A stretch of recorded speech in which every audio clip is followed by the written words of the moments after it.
morning and welcome to the news at 10 on African News 24 TV. I am Lydia Ajayi. A major legislative move to introduce death penalty for kidnapping has begun at the National Assembly following the first reading of an amendment bill seeking to classify all forms of abduction as terrorism.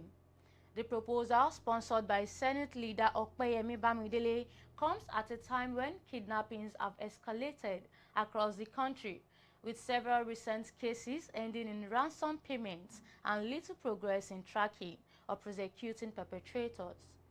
Lawmakers says the current penalties, including life imprisonment, have done little to deter criminal networks that now operate with alarming confidence, targeting schools, highways, farmlands and residential communities with increasing frequency.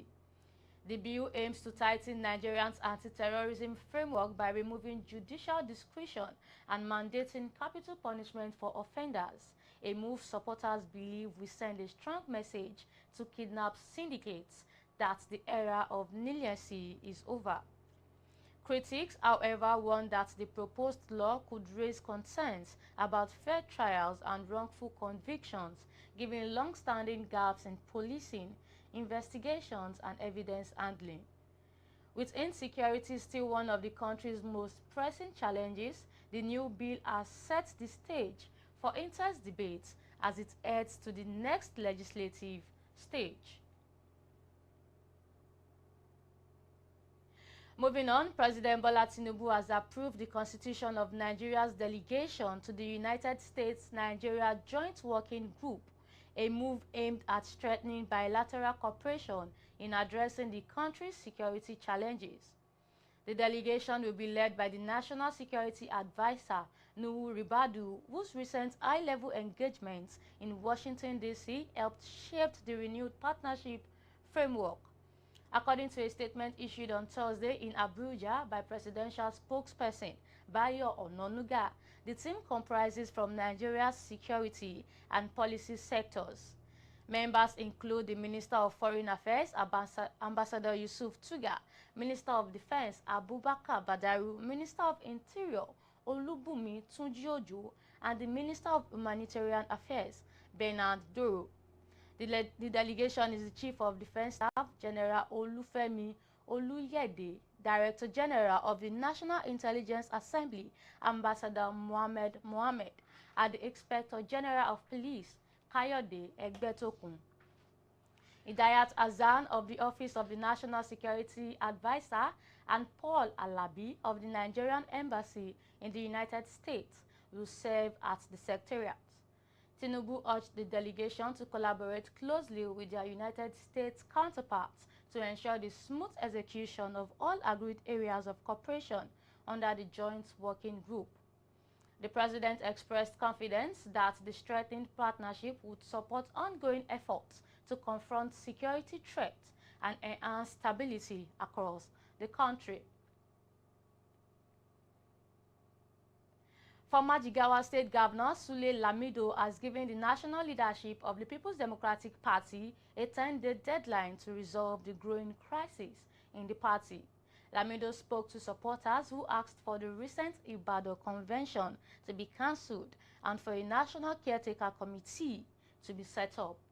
He accused new forces in the PDP of sidelining long-time members like himself, saying this has contributed to the current turmoil.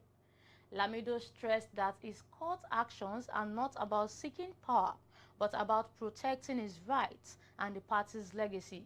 He insisted that Umaru Damagum and Senator Samuel Ayam remain the party's legitimate leaders until December 2025. Lamido also called on PDP leaders, including Nyesom Wike, to forgive one another and support a united caretaker committee. And on business news, Nigeria's economy maintained its upward trajectory in November 2025, expanding for the 12th straight month, according to the latest Purchasing Managers Index released by the Central Bank of Nigeria. The headline PMI rose to 56.4 points from 55.4 in October, signaling stronger growth momentum. The CBN reported that 29 of the 36 subsectors surveyed recorded expansion, with the water supply, sewage and waste management subsector leading the gains.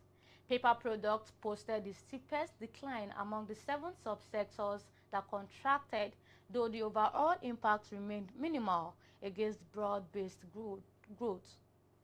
Sectoral performance showed continued strength, with industry at 54.2 index points, services at 56.8, and agriculture at 58.2.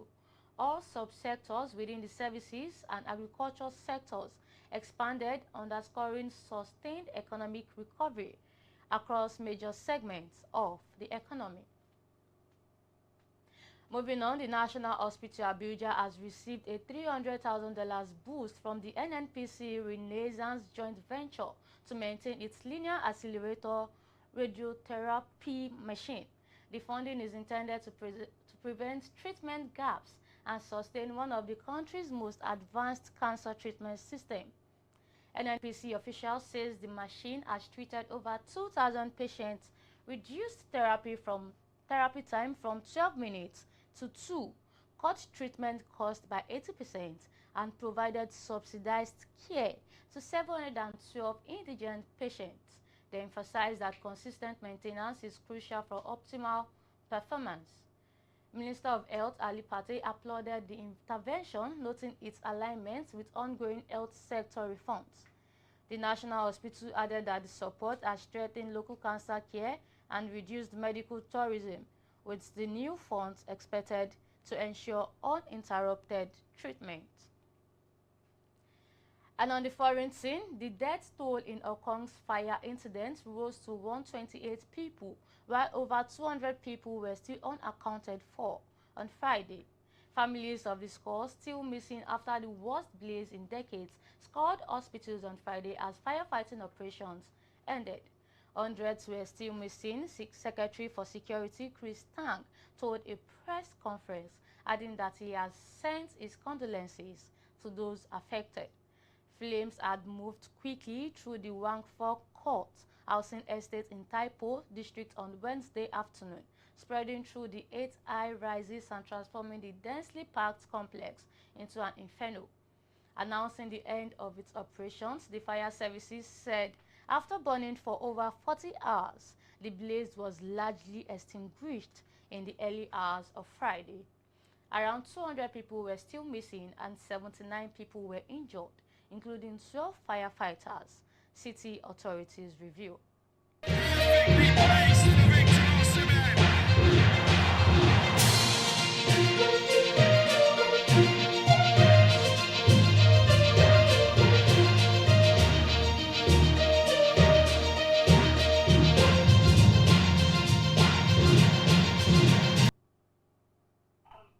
And now in sports, the Confederation of African Football has announced the list of match officials set to officiate the Total Energies CAF African Cup of Nations, Morocco 2025, that will take place from December 21, 2025 to January 18, 2026. A total of 73 highly experienced officials comprising 28 referees, 31 assistant referees, and 14 VAR officials have been appointed for this edition of Africa's biggest football competition. No Nigerian referee made the list. The carefully selected officials represent all regions of the continent and include some of Africa's most experienced referees who have officiated across a number of major CAF competitions in recent years. All appointed match officials are expected to arrive in Morocco on December 15, 2025 for an intensive preparatory course ahead of the competition. The program, which will be led by CAF Referees Department, will include physical, technical, and theoretical assessments designed to ensure optimum performance throughout the tournament.